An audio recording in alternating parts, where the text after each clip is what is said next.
밤새 잘 주무셨습니까? 김동수입니다. 이제 진짜 가을이 온 것 같네요. 날씨가 많이 선선해졌습니다. 집값도 하루빨리 쾌적하게 안정화되었으면 좋겠습니다. 머니에스 기사입니다. 갭투자 원천 차단. 이제는 집값 하락 내각. 갭투자 열풍이 최근 식은 분위기다. 갭투자를 지목하며 전방위 규제에 나섰기 때문이다. 내년 6월 전까지 자산을 처분하려 했던 갭투자는 앞으로 주택 매매가 더 쉽지 않을 전망이다. 정부는 최근 논란이 된 전세 낀 매물과 관련해 소유권 이전을 기준으로 갱신 청구권 행사 가능 여부를 판단한다는 내용의 유권 해석을 마련했다. 만약 집주인이 바뀌기 전에 세입자가 계약갱신 청구권을 행사했다면 권리가 보장된다. 이 경우 새 집주인은 실거주 목적으로 주택을 매입했어도 세입자 요청을 거절할 수 없다.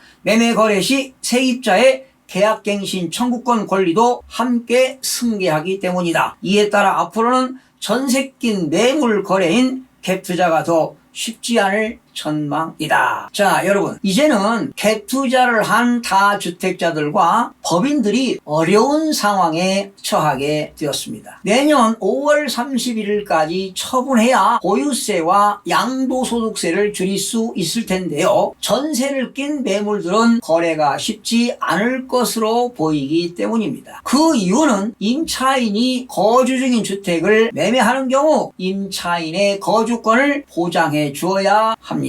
계약갱신 청구권 도입으로 보장해야 하는 임차인의 거주기간이 최대 4년으로 늘어났기 때문입니다. 매수인이 임차주택의 소유권을 이전받은 후에 임차인이 계약갱신을 한 경우에는 매수인이 임대인의 지위에서 실거주를 이유로 갱신 거절이 가능합니다. 하지만 임차인이 갱신 거절 사유가 없는 기존 임대인에게 계약갱신 청구권을 행사한 후 소유권을 이전받은 매수인은 본인이 실거주를 이유로 갱신 거절을 할 수가 없습니다. 다음은 동아일보 기사입니다. 경매 침체 속 똘똘한 한 채에 집중, 서울 고가 아파트만 활기. 경매시장을 찾는 수요자들의 발길이 줄고 있는 상황에서 서울의 고가 아파트는 정반대의 모습이 생겨나고 있다. 다주택자들이 세부담을 줄이기 위해 똘똘한 한 채로 집중하면서 고가 아파트 선호 현상이 커진 것으로 보인다. 10일 지지옥션에 따르면 서울 아파트 경매 평균 응찰자 수는 6월에 8.5명으로 올해 최다를 기록한 이후 7월에 8.1명, 8월에 6.3명 잇따라 떨어지는 추세다. 수도권 주택으로 범위를 넓히면 경매시장 관망세는 더 두드러진다. 6월부터 8월까지 수도권 주거시설의 평균 응찰자 수는 6.6명에서 3.8명으로 감소했다. 낙찰가율도 92.4%에서 89.6%로 줄었다. 여러분들이 이런 내용을 알고 계시면 많은 도움이 될 텐데요. 서울 고가 아파트를 경매가 나왔는데 그 감정평가 시점이 오래된 경우가 있습니다. 예를 들어서 지금 2020년 8월에 경매가 진행 중인데 감정평가가 2018년도에 평가했다면 저평가된 것이죠. 이렇기 때문에 이런 물건들은 낙찰률이 110% 이상으로 높고 응찰자 수도 많은 편입니다. 그런데 요즘 강남 4구에서는 저금리인 관계로 경매 물건이 나오지 않습니다. 또한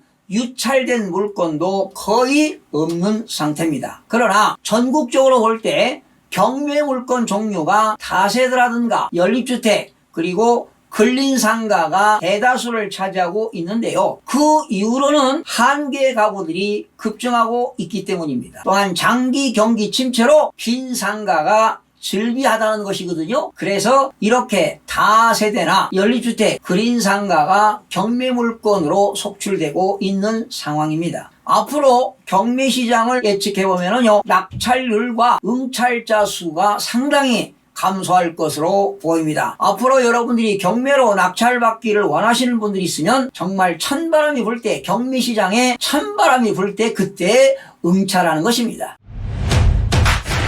매일경제 기사입니다. 벼랑 끝 상가 분양업계의 한숨, 결국 해답은 콘텐츠. 연이은 악재로 투자 고객을 만나기가 하늘의 별 따기 수준이라 분양 성적은 최악입니다. 이는 전국 곳곳에서 들리는 상가 개발업계 관계자들의 이구동성 하소연이다. 이 가운데 한 업계 관계자는 상가 분양 홍보관을 열고 반년이 지나도 30% 계약 수준에 못 미치는 상가 분양 현장은 태반이라고 전하고 있다. 특히 주택시장 규제에 따른 풍선 효과, 분양가 할인, 수익 보장 등 시장 호재와 투자자들의 입맛에 맞는 여러 대안을 내놓아도 백약이 무효라는 설명이다. 여러분, 근린상가 분양시장은요 15년 전부터, 즉 2005년부터 말이죠, 한계 시장으로 하향세가 두드러지게 지금 나타나고 있는 상황입니다. 특히 지방의 기업도시나 혁신도시는 미분양은 물론 빈상가가 허다합니다. 현실적으로 상가 분양받고 경제적 손실을 본 사람들이 주위에 얼마나 많습니까? 그래서 근린상가는 보수적인 투자가 필요합니다. 요즘 뉴스 기사를 보게 되면 시중은행의 예금 및 대출 금리가 사상 최저치를 기록하면서 지식산업센터 투자가 곽광받고 있다는 기사들이 많이 나오고 있는데요. 물론 실입주 기업들에게는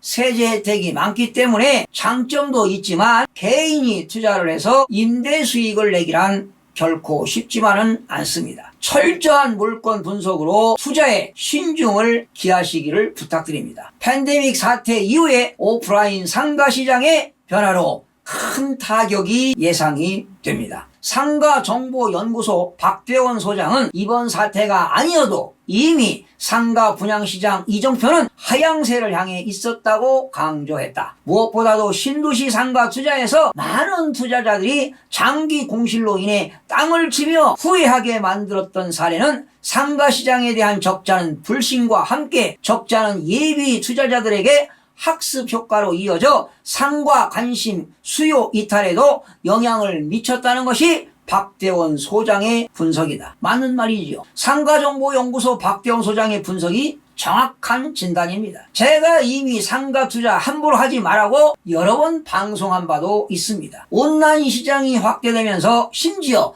이번 사태로 5060 세대들까지 온라인 소비 증가가 일상화되고 있어 오프라인 상가 시장은 갈수록 어려움에 처할 수밖에 없는 것이 오늘날의 현실입니다. 다음은 머니에스 기사입니다. 주택보급률 100% 넘었는데 새 아파트 누구 것인가? 2018년 기준 전국의 주택보급률은 104.2%, 아파트 공화국이라는 말을 만들어낼 정도지만 서민과 중산층의 내 집 없다는 하소연은 끊이질 않는다. 해마다 공공개발과 재개발 그리고 재건축으로 새 아파트가 들어서는데도 전월세를 전전하는 무주택 가구는 전국 874만 5천 가구에 이른다. 전체 가구의 절반에 가깝다. 정말 집이 부족한 걸까? 집은 늘었지만 살 집이 없는 건 아닐까? 정부가 수도권 127만 가구의 공급 계획을 내놨다. 역대 최대 규모다. 하지만 100%가 넘는 주택 보급률이나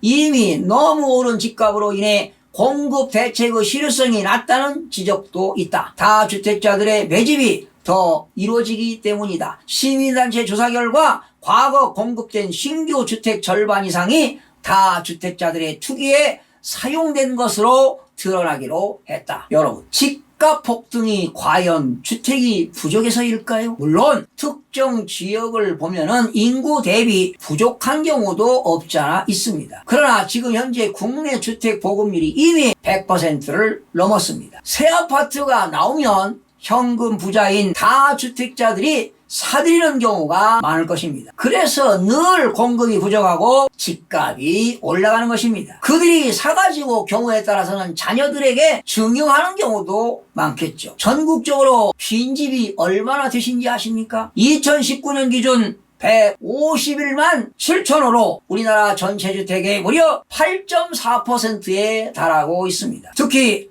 주택가격이 급등해 서울에서 내 집 마련한다는 것이 꿈처럼 들리는 현실에서 서울의 빈집이 무려 9만 3천 호에 달하며 서울시 전체 주택의 3.2%를 차지하고 있습니다. 아파트가 제일 높은 집이 맞습니다. 무려 55.0%로 가장 많고요. 단독주택이 22.0%, 그리고 다세대 주택이 16.4% 순으로 나타났습니다. 또한 30년 이상 노후화된 주택의 비중이 30% 이상을 차지했고요. 이렇게 갈수록 빈집이 계속 증가하고 있다는 것은 무슨 의미일까요? 농어촌 지역의 빈집입니다. 농어촌 지역에 가면 지속적인 인구가 유출되고 있지요. 그리고 농어촌 지역에서는 지금 고령사회로 인해서 소유자 사망 등 인구 감소가 주요 원인입니다. 도시에서 빈집은 도시 재개발이라든가 재건축 사업과 관련해서 장기간 재개발 재건축 사업이 지연되거나 사업성이 떨어져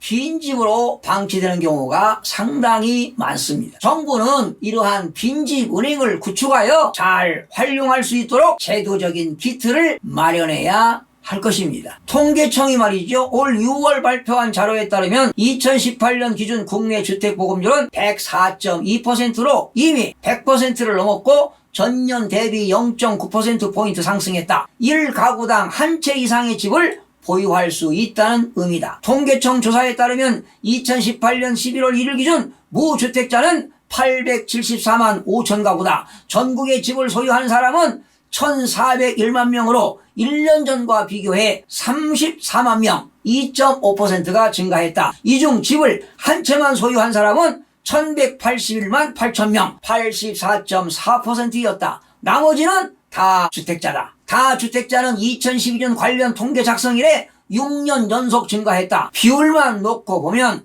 1주택자 대비 다주택자가 소수지만 지속적인 증가세를 감안할 때 주택 공급이 결국 자산가의 배만 불리는 결과를 낳을 수도 있다는 게 증명된 셈이다. 여러분 보시다시피 지금 2015년도부터 다주택자가 우리나라에서 폭발적으로 증가했습니다. 그래서 새 아파트가 들어서게 되면 현금 부자들의 먹잇감이 된 것입니다. 그래서 부익부 빈익빈이 극렬하게 나타나는 것입니다. 이제는 정부가 다주택자들과 법인들의 대출 규제와 세금 폭탄으로 수요가 감소할 것으로 보입니다. 수요가 감소하면 당연히 집값은 안정화될 것이면서 점진적으로 가격은 떨어질 수밖에 없습니다.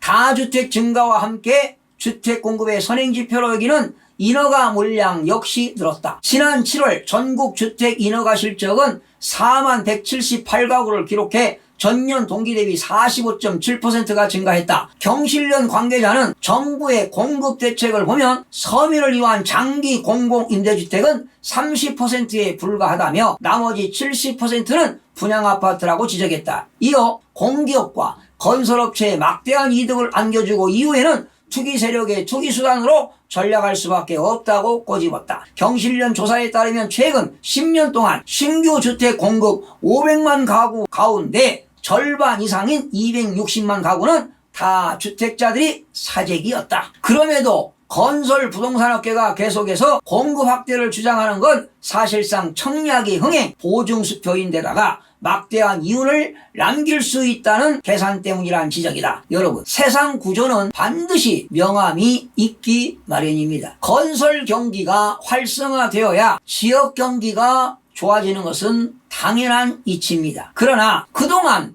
건설업체에 많은 이익을 안겨준 것은 사실 아닙니까? 분양가 상한제도 좋지만 선시공 후 분양제를 도입하는 것도 바람직하다고 보는데 여기에는 반드시 장단점이 있기 마련입니다. 선시공 후 분양제를 하게 되면 당연히 국민들은 좋겠죠. 그러나 중소업체들이 자금난으로 어려움을 겪을 수밖에 없습니다. 후 분양제는 재무구조가 견고한 대형 건설사가 주로 시공에 착수한다는 장점이 있습니다. 또한 소비자들 입장에서는 완공된 주택을 보고 청약할 수 있어 소비자들의 선택의 폭이 넓어지는 것입니다. 선분양제의 최대 단점인 분양권 전매로 인한 투기 과열과 같은 부작용도 해소할 수 있을 것입니다. 다주택자와 건설업체에 배불리는 주택 공급은 사라져야 되지 않겠습니까? 하루빨리 집값 안정화되기를 기대하면서 방송을 마치겠습니다. 시청해주신 여러분 고맙습니다.